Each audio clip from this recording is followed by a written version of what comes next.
그러나 이는 요한복음서의 저자가 성모님을 생물학적 모성의 관계보다는 진정한 신앙인이며 예수님의 제자로 부각시키려는 의도를 반영한다고 합니다. 여기에 아직 저희 때가 오지 않았습니다 라는 예수님 말씀이 이어지는데, 예수님의 때는 또 그분의 영광이 드러나는 때를 말합니다. 예수님의 기적은 당신의 초자연적 능력이나 권한을 다시 하기 위해 이루어진 적이 단 한 번도 없습니다.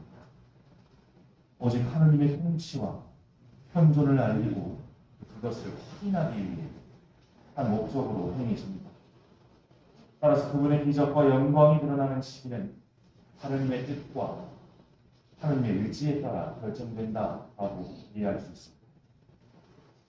이러한 상황을 정확히 이해하시고 받아들이신 성모님께서는 이제 예수님께 그 긴박한 상황, 포도주가 떨어진 그 상황의 전권을 내어드립니다. 무엇이든지 그가 시키는 대로 하여라. 시인 바이런은 카나의 혼인잔치에서 물이 포도주로 변한 기적을 보고 이런 글을 썼습니다. 물이 사랑하는 주인을 만나 얼굴을 붉히는도다.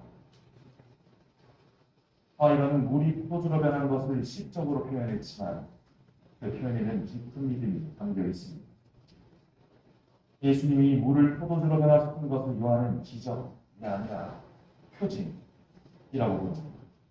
믿음을 낳는 그리스도의 말과 행위를 요한은 표징이라고 부르는데, 기적적인 사건 아래 감추어진 그분의 신비 계시를 가리키는 표징입니다. 하나님의 뜻에 절대적으로 순종하신 예수님과 이에 대한 강한 믿음을 드러내신 어머니는 그 존재 자체로 하느님의 영광이 되고, 그 결과로 위기와 혼란이 파급되던 잔치에 새 포도주라는 선물을 전달하십니다. 이제 예수님이 만들어진 좋은 포도주로 혼인잔치는 새로운 국면에 들어서게 되고, 인류는 이 사건을 표징으로 진정한 새 신앙, 예수 그리스도의 포도주의 선을 또 맺어질 새 계약의 시대를 시작하게 되는 것입니다.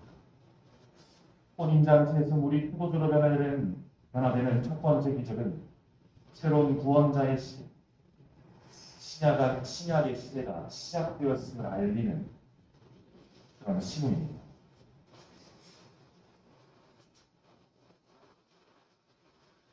무한하신 하느님의 사랑에 감사드리며 자비로우신 성모님을 우리 어머니로 모신 특근을 받은 신자답게 살아야 함을 잊지 말아야 합니다.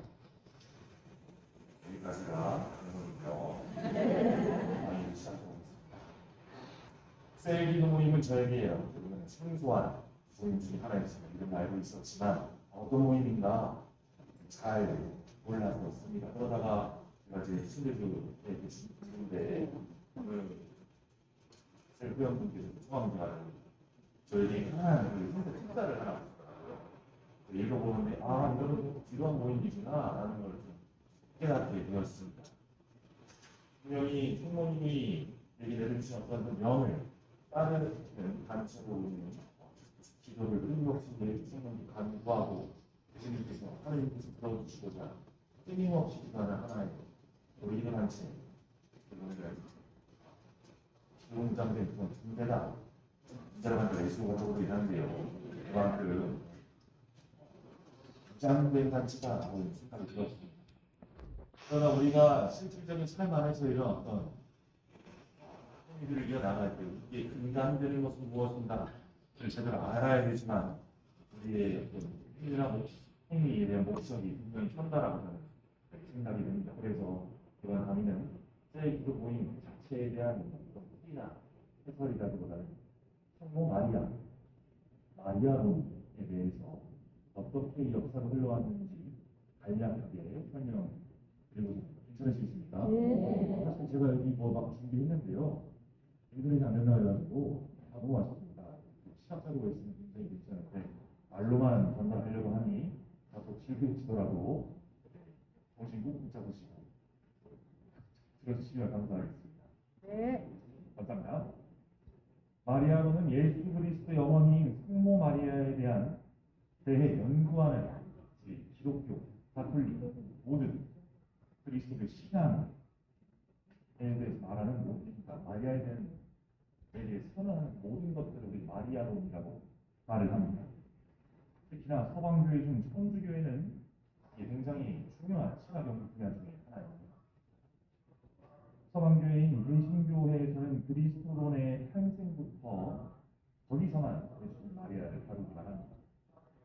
동방정교에서는 그리스도론의 설명을 위한 테오코스라고 이렇게 어렵게 지금 말씀드립니다. 한국말로 말하면은 하느님을 출산하다, 직역하면 조금 의역을 하자면 하느님의 어머니라고 하는 게 테오코스라는 의미, 이런 말씀이 길게 설명드리겠습니다. 기독교 신앙의 중요한 부분인 그리스도론에서 예수 그리스도가 마리아에게서 태어났다는 사실은 영지주의, 자연설. 그러니까 우리 눈에 보이긴 하지만 예수님은 하나의 신, 연기였다. 왜냐하면 우리가 아는 신은 고통을 받을 수 없기 때문이다라는 이러한 생각 안에서 이 영지주의, 이 아는 것이 모든 것이다라고만 말하는 이런 극단주의에 대항하기 위해서 테오도코스라는 개념이 들어옵니다. 서방교회 마리아로는 인성이나 예수님의 인성, 신성이 두 가지 정말 중요한 겁니다. 인성백, 신성백 두 개가 합쳐져서 하느님이라는 게 생긴다. 기백이 아닙니다. 기백이 생긴다라는 심리를 말을 합니다. 그러니까 이 한쪽만을 강조한 예수, 단순한 인간이거나 혹은 육신이 없는 편현을 주장하는 이러한 세상을 극복하기 위한 강조에서 나타납니다. 11세기 동방교회와 달리 서방교회의 마리아로는 점차 그리스도론에서 분리되어 마리아와 예수, 그리스도의 가르침과 해소, 은총 등 기독교 신앙의 다른 여러 요소의 관계와 관련하여 조직적으로 발전해 오게 됩니다. 서방교회가 16세기 종교개혁으로 서방교회의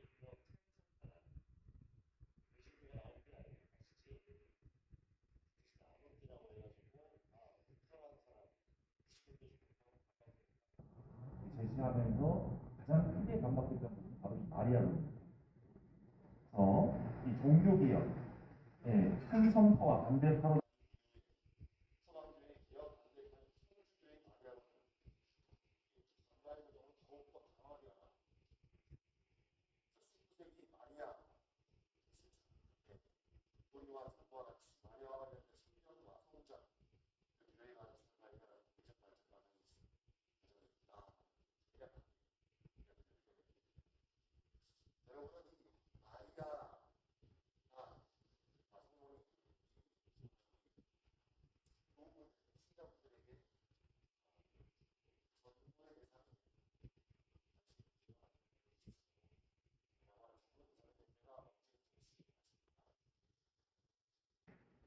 성경에 분명히 나와 있습니다.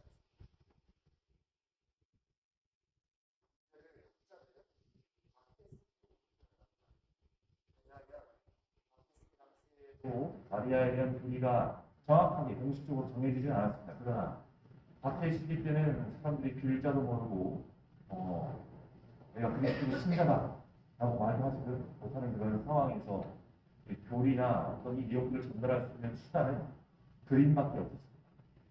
그래서 카타콤베, 로마의 지하 구덩이지요. 거기에 그리스도인들이 많이 숨어 살았습니다.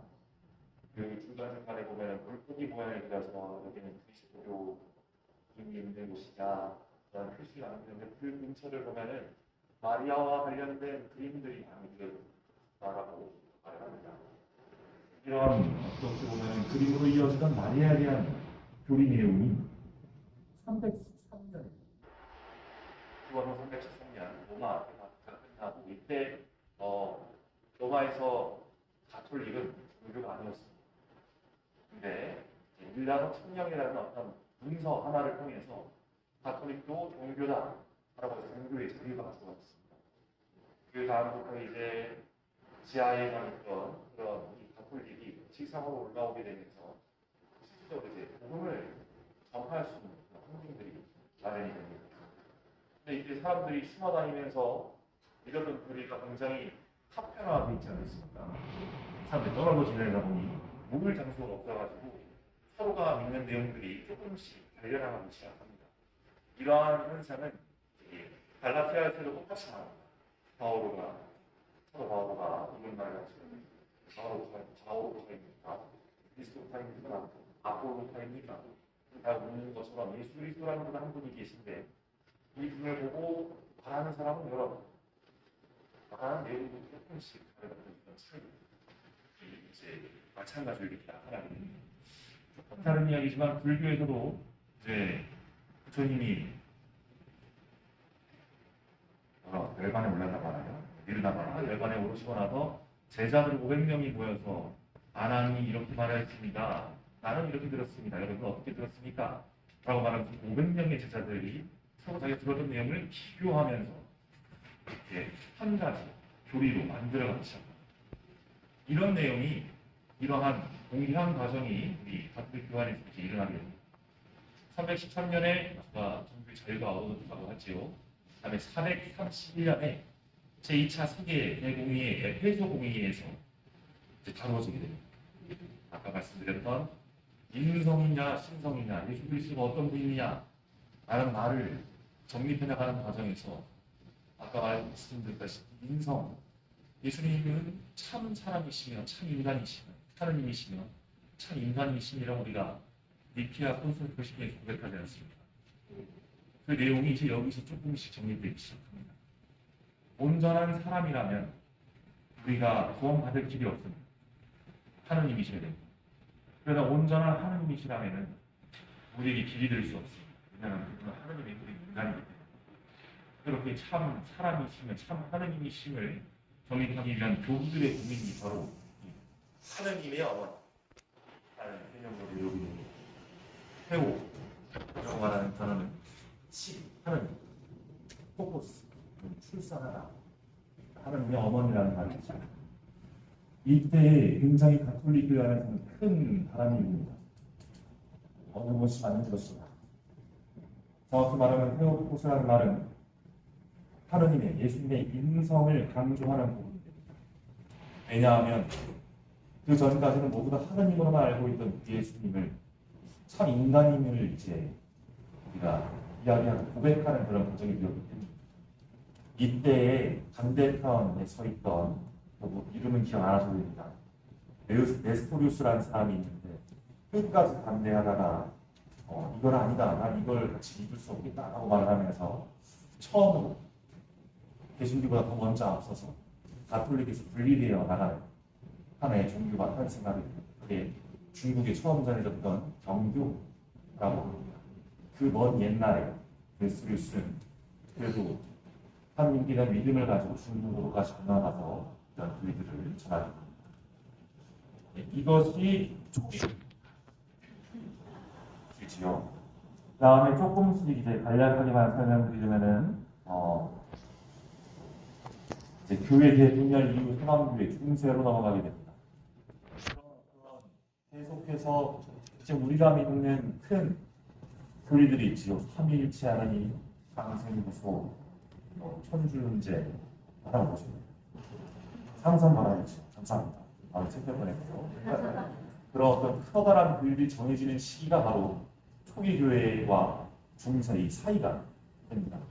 중세 때부터는 이것이 조금 더 보면 발전되는 방향으로 좀 더 응용화되고 이 시대에 맞게 변해가는 그런 내용들을 담아냅니다.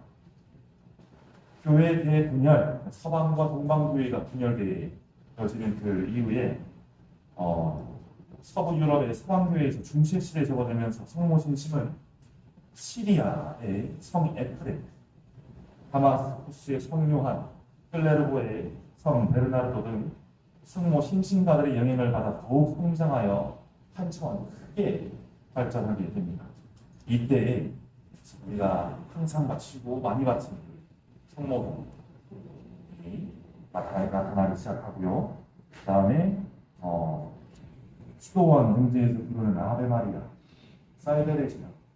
살베레지나라고 이제 그런 노래가 있습니다. 이때에 이제 등장하게 됩니다. 등에 마리아를 찬미하는 성격을 띤 단선율 성가가 그림이 기도문이 작성되기 시작합니다. 그래야 성모 신심의 행위가 기하급수적으로 증가하여 대중들에게 딱 박히게 되는 시기가 순세 시기라고 할 수 있습니다. 그러나 이게 한번 딱 멈추게 되는 게 있는데요. 아까 말씀드렸던 종교개혁 시기가 르네상스 시기이지요. 르네상스 이 시기를 단순히 종교개혁만으로 설명드리기에는 굉장히 부족합니다. 왜냐하면 중세 시기의 끝을 이야기하는 기준이 여러 개가 있지만 그 중 하나가 르네상스라고 말하긴 하는데요. 이전까지는 신중심 사회였습니다. 신중심 사회에서 이제 인간 중심 사회로 넘어가는 그 기점이 바로 이제 르네상스라고 할 수 있습니다. 르네상스는 레스레시온, 리저레이션, 부활, 인화부흥, 부활운동, 정확히는 인본주의의 부활운동의 움직임으로 넘어갔죠. 그렇기 때문에 그런 신중심 사회였던 유럽 교회 안에서는 이 가톨릭, 신, 성모, 이 공정의 대상이 되는 모든 것들에 대한 반발적으로 반대로 들어서는 상황들이 많이 그려지게 됩니다. 그 결과 16세기 서방교회 종교의 시대에 개혁 찬성파가 말씀드렸던 개신교부터 800 많은 개신교 시작이 되는 그런 그때 당시 사제들도 있었지요. 사제들과 반대파가 나뉘면서 마리아론에 대한 전면적 비판과 옹호가 대립하게 됩니다. 예3일로 그때 난세의 영웅이 탄생한다 하지 않습니까? 반대를 받다 보니까 오히려 이 마리아론이 더욱더 강화되는 그런 아이러니한 상황이 발생하게 됩니다. 그도 그럴 것이 이 시대에만 마리아를 주제로 한 바로크 문학이 예상외로 크게 증가했고 17세기 한 해에만 만들어진 책이 500권에 이를 정도로 있습니다. 진짜 인쇄술이 발달할 때가 아니라서 하나 들고 썼어야 되는데 굉장히 다양한 마리아 신학과 사상이 진행하게 됩니다. 마리아 본에 대해서 근대로 넘어오게 되는데요.